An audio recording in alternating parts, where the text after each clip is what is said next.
এদের বাড়ি পুজো হচ্ছে, কই আমাকে আগে থেকে কিছু বললো না তো। মা গো,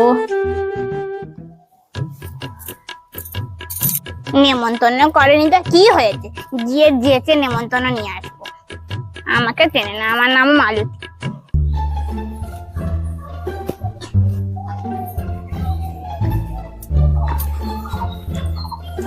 ওদি, আমি তো প্রতি বছর এসে তোমাদের বাড়ি কাজ করে দিয়ে যাই, তাহলে এবছর কই খাওয়ার কথা কিছু বললে না তো? কাজ করে না আবার খাওয়ারে খেয়ে ফাঁস হয়েছে, খেয়ে পালায়।